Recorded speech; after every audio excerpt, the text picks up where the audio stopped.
그런 라떼아트 배웠던 실력이나 이런 것들이 매장의 매출에 좀 도움이 됐나요? 저 개인적으로는 도움이 됐다 생각을 하고요. 실제로 다른 카페들을 많이 가서 먹어봐도 그냥 라떼아트라는 것 자체가 없는 경우들이 굉장히 많아요.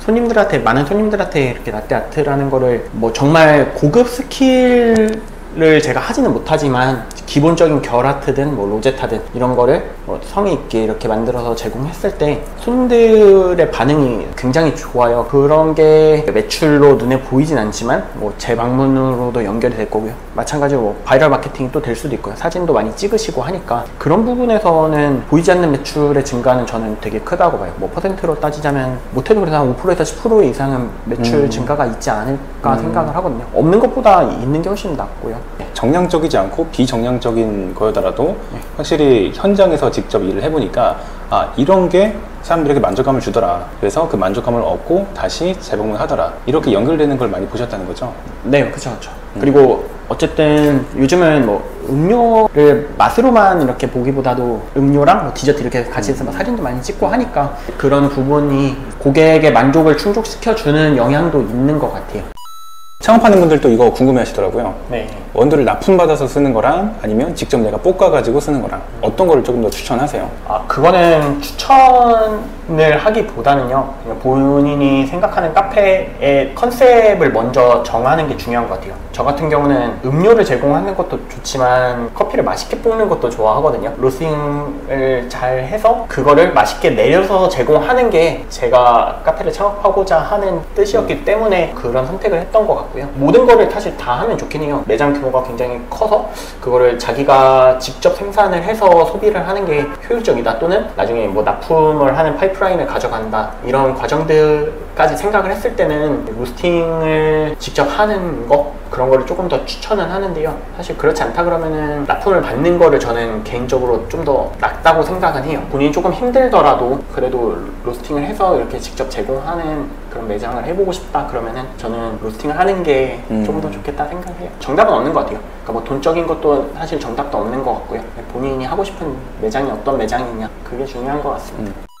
로스팅을 처음에 시작하시고 네. 위커피에서 처음 로스팅을 배우셨잖아요. 네. 그래서 로스팅에 대해서 저는 진짜 난 이거 절대 나랑 안 맞는다, 네. 이런 판단을 내렸어요. 네. 막 이렇게 그래프를 보고 숫자를 보고 이걸 막 일일이 커핑하고 하면서 결과값이 바로바로 나오는 거에 대한 어떤 흥미는 있었지만 네. 그 과정이 저는 그렇게 썩 즐겁지 않더라고요. 근데 시환님은 그런 게 되게 자기랑 잘 맞고 즐거웠다는 말씀이시잖아요. 네, 일단은 욕심이 있었어요. 그건 나는 진짜 이거만큼은 열심히 해봐야겠다, 그랬기 때문에 했을 때 더 흥미를 많이 느꼈던 것 같고요. 무작정 시작했었다면은 잘 몰랐을 수도 있겠지만 사실 이것도 마찬가지로 학원에서 한번 해봤어요. 네. 학원에서 해봤는데 조금 더 내가 연구를 해보고 싶다, 나만의 스타일도 궁금했고 어떻게 하면 커피가 더 맛있게 되는지 그게 조금 더 궁금했어요. 저는 하나도 궁금하지 않았어요. 그게 제가 처음 로스팅했을 때 네. 궁금하고 나만의 스타일을 갖고 싶고 이런 것보다는 어렵네. 왜 했어요 그럼? 예? 왜 했어요? 이거를 할 수는 있어야 된다고 생각했어요. 예를 들어 제가 나중에 로스팅 납품도 할 수 있는 거잖아요. 근데 제가 납품할 때 로스터를 고용했을 때 이 로스팅에 대해서 아무런 정보를 갖고 있지 않으면 로스터에게 제가 휘둘릴 수도 있겠다, 이런 판단 때문에 그래서 그래도 하는 방법이라도 내가 알자. 그리고 내가 아직 하지 않았으니까 이 로스팅이 나와 잘 맞는지 안 맞는지 모르잖아요. 그래서 한번 로스팅이 잘 맞는지 안 맞는지 확인해볼까? 해가지고 이제 해서 확인을 했는데 첫날부터 이제 깨달았죠. 로스팅 나랑 안 맞는다. 그래서 앞으로는 이제 로스팅은 만약에 제가 한다면 제가 안 하고 누군가에게 맡기자. 저는 라떼아트가 조금 그랬어요. 네. 라떼아트 자기한테 맞는 게 있어. 시작했는데 선수까지는 안 되겠구나. 그치. 연습해도 시간이 많이 걸리겠구나. 하지만 그래도 손님이 행복해할 수 있게 그 정도의 수준은 만들어 놓자.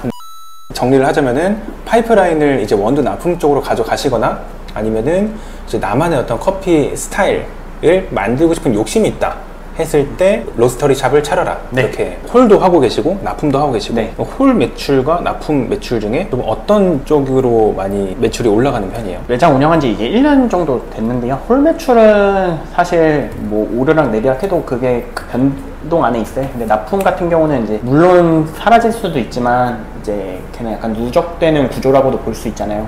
네, 그렇다 보니까 아직까지는 홀 매출이 조금 더 많은 구조긴 해요. 납품은 초기에 비해서는 그래도 많이 늘은 편이에요. 한 달에 한 2군데씩 정도는 늘어나는 것 같고요. 네, 근데 그것도 뭐 쉽진 않겠지만 그래도 납품 같은 게 늘어났을 때 장기적으로는 홀 매출보다 더 도움이 될 수도 있겠다 생각이 들고요. 그만큼 경쟁도 치열하긴 하지만 그만큼 카페도 많다 생각을 하고요. 수요가 많기 때문에 아무리 경쟁이 치열하고 해도 그래도 어느 정도는 좀 체결을 맺을 수 있다 이런 말씀. 네, 대신에 그만큼 더 노력을 해야 되는 것도 있고요. 좋은 품질의 생두를 찾아서 더 맛있게 볶아서 그거를 경험시켜 주는 게 중요한 것 같아요. 그러니까 저는 매장을 운영하는 것 중에 장점 중에 하나도 고객들이 언제든지 오면은 제 커피를 먹어볼 수 있는 거잖아요.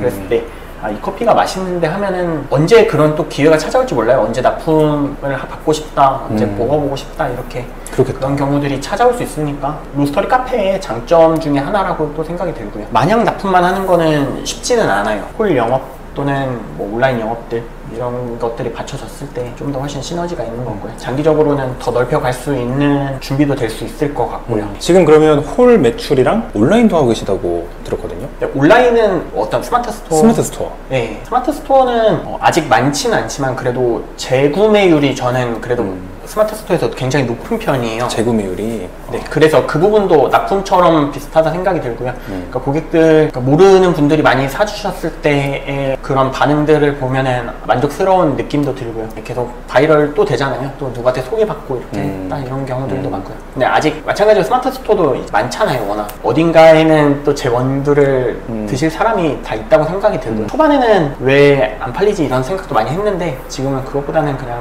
저는 제 일에 집중하고 하다 보면은 자주 주문이 계속 들어오더라고요. 재밌어요. 네. 그러니까 재밌으니까 또 열심히 하게 되고 그런 네. 거잖아요. 네. 그래서 정리하면은 매출 올린 네. 방법이 세 가지가 있는데 하나가 원두 납품하는 거, 그리고 하나가 홀 매출, 그리고 하나가 스마트 스토어. 네. 이렇게 네. 세 가지로 매출을 올리고 계신다고 합니다. 그러니까 완전 왕초보 상태에서 네. 로스팅 수업을 10번 정도 딱 받았어요. 그러면 바로 로스터리 샵을 창업할 수 있나요?